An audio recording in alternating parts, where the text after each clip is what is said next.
Welcome to Bold Talk series, where creativity, leadership, ideas, innovation come together. My name is Epi Ludvik, and today I have a privilege to have a short one-on-one conversation with Maher Hanafi, Senior VP of Engineering at Betterworks. Maher, great seeing you, and welcome to our Bold Talk series. How are you? I'm doing great. Thank you, Epi. Thank you for having me on your podcast. Great. Maher, so awesome to see you. Let's start first with your journey as both technologist and entrepreneur. What early experiences shaped the way you now approach engineering, leadership, and innovation? Yeah, thank you, Epi. This is a good question, obviously. I mean, I had a kind of a unique career path where at the same time I was growing my day job and technologist. As a technologist, I was really focused on deepening my expertise in very specific engineering areas, focus on fundamental innovation and development, all of that. And then honestly, I stumbled upon entrepreneurship. I was so passionate about some of the technologies I was pursuing.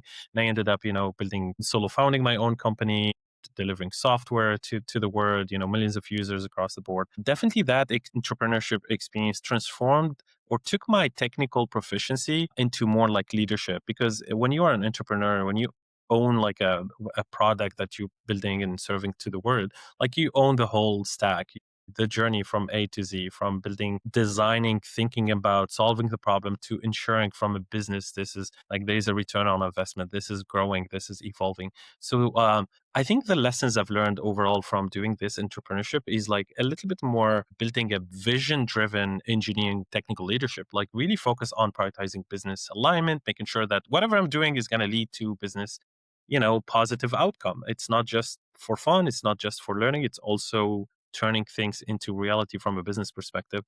The second thing is like solving problems across the stack. It's not just, if I'm a front end engineer or back end engineer or mobile engineer, like for me, solving problems across, the whole stack of the journey from designing the product to delivering the product.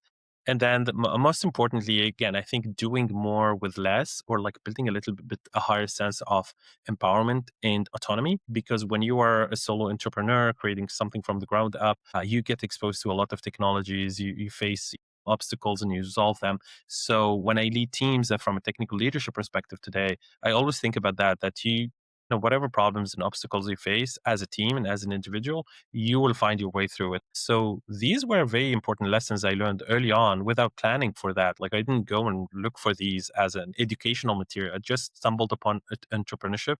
I ended up learning a lot from that helped me throughout my career as an engineering leader. Great. So, Maher, Betterworks is trusted by some of the world's most complex enterprises. When you walk into a room with their executives, what do you feel is the most powerful message about performance that immediately resonates with them? Very interesting. I think the most important part is the capabilities of the platform and how it can transform their business. Because when we think about performance and talent management in big enterprise customers, as you said, like we're talking about very complex orgs, location wise, business units, the structure is so complex that for them to just lead a simple goal settings, performance management, talent and skills management in their org is very complex. So for them, really finding that strategic tool and capable platform that can serve that. The other thing is really, when it comes to this is not like a regular SaaS B2B software vendor solution where you go and buy it off the shelf and just use it.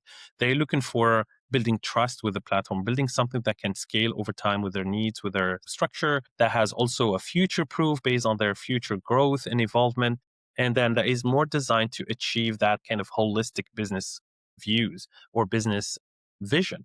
It's not just to run, performance for individuals or small teams. It's for the whole business. So I think these executives from enterprise customers, what they're looking at when I focus a little bit more on engineering and software, they focus more on a scalable and stable platform that can serve them. Obviously, because of the complexity of their structure, they have very specific needs in terms of like permissions and authorization and visibility into that. So they want to make sure everything is like highly trustworthy, scalable to the degree they need, and stable as much as possible. They don't want to have gaps in performance and in in the tool and in the platform. And then, as I said earlier, like going a step back from engineering and technology, they want to have that strategic alignment between what they want to achieve and what the platform we're offering at Betterworks, as an example, can help them do.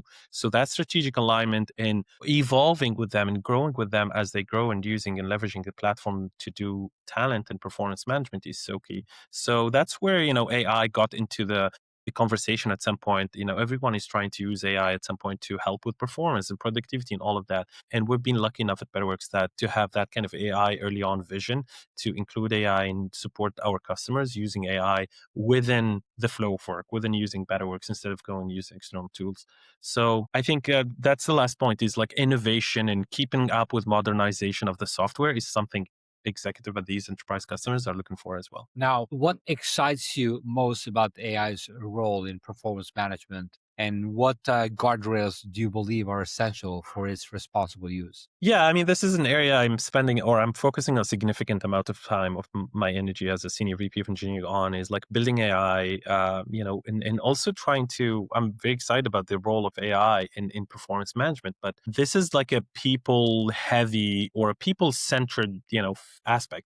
Like when you talk about performance, talent, and skill management, this is not just, pure automation of like a workflow or something. This is very centered around the human being, understanding the psychology and helping businesses and orgs and people organization address this.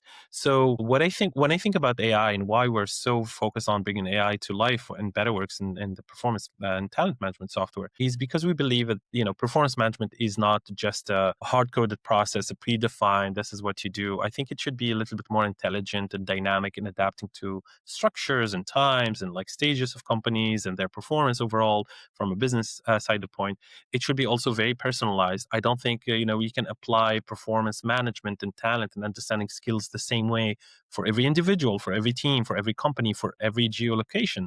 So personalizing this experience with the help of AI, I think, is going to be very interesting to see when it comes to the outcome.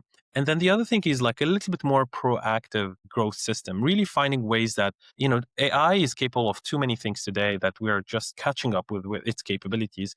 And I think one of the biggest area where we see AI bringing a lot of value to performance and talent skill management is that kind of proactive growth, understanding where you're trying to go as an individual or team or organization and help you build systems in place. It's more complicated than just setting a goal for yourself and your team, your org. AI can look at a lot of data, and we're lucky enough at Betterworks to be sitting on a gold mine of data when it comes to goals, sessions, feedback, recognitions, calibration, skills, and all of that to be able to pull and maybe help proactively build a growth roadmap, redevelopment cycles for individual teams and orgs.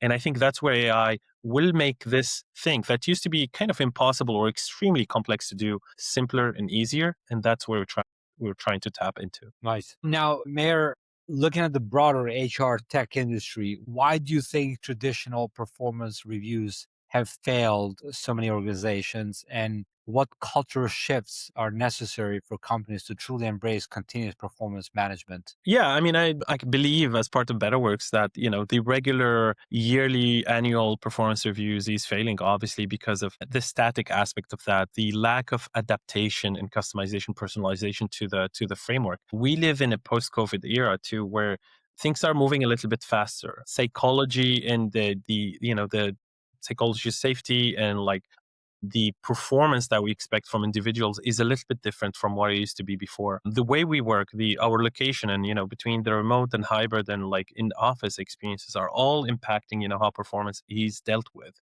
You don't have everyone sitting in the office the same way we used to have before. So I think a continuous performance and management is so important to ensuring that this is not something that you will worry about at the end of the year or like once or twice a year. This is something that you do on a frequent basis as needed, depending on the size of your teams and the schedules and the stage you're in. You need to tweak this program. And this is where Betterworks fits really well because it's going to be the central hub for all of your tasks and workloads and pipelines that are related to performance.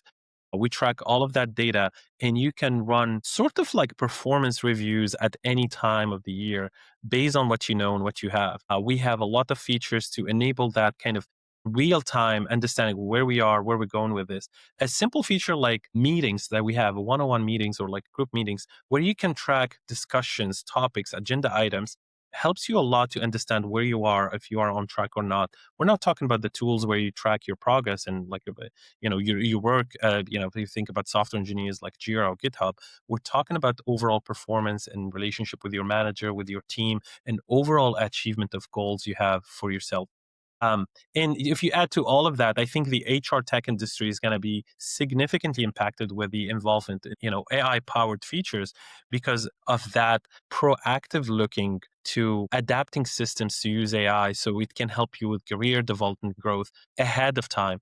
One of the biggest problem with like the annual performance management reviews is at the end of the performance review, you get to know if you're doing well or not. You're getting to know if you're like excited about what comes next or like more challenged. And that has to change completely with the help of AI. You can have a little bit more signals that will indicate to you if you're ahead or behind, and you can work on that and improve it over time. So the mix of continuous process and AI, I think, is going to completely significantly change the AI chart. Yeah, very well said. Uh, Now, when it comes to a leadership is hard.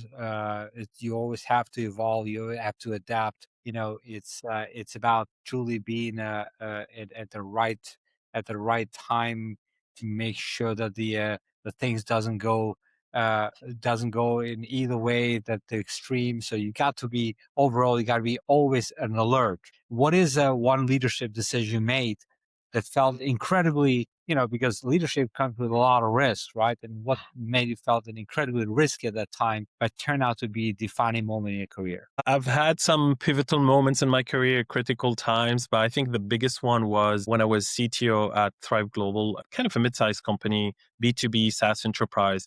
And we were talking to Fortune 1, Walmart. We were trying to get Walmart as a customer. A lot of employees globally, the biggest customer you can ever dream of when you are in like this space. But Walmart has this requirement of like we had to migrate our cloud, provider to use a different one, and they had very specific needs that we need to meet with them.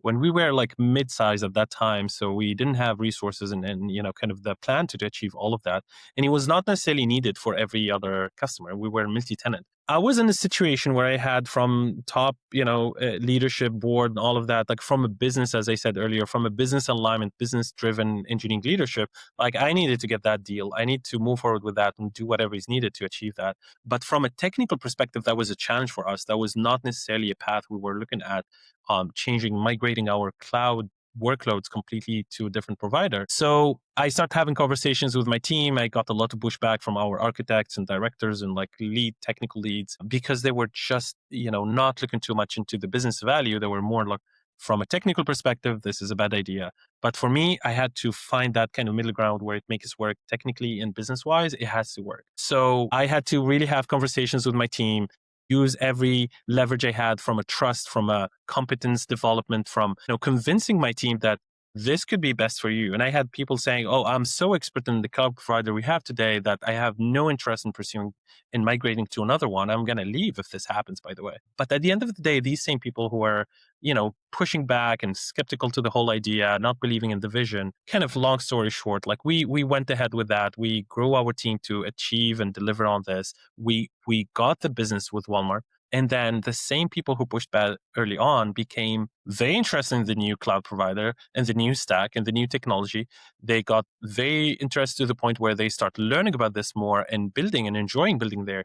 And now they felt like, oh, I'm expert in two cloud providers. I'm very Amazing. proud of doing that. I developed my career over time just because of this kind of challenging situation I had. So that taught me again how important building trust, how important building an engineering culture that can follow you as a leader, even if it doesn't look like the right decision from a technical perspective, and how important it is for me to trust my business guts and follow the needs of the business to achieve that. So it got the best of the two worlds. And that was definitely the biggest kind of most pivotal, critical event in my career as a technical leader.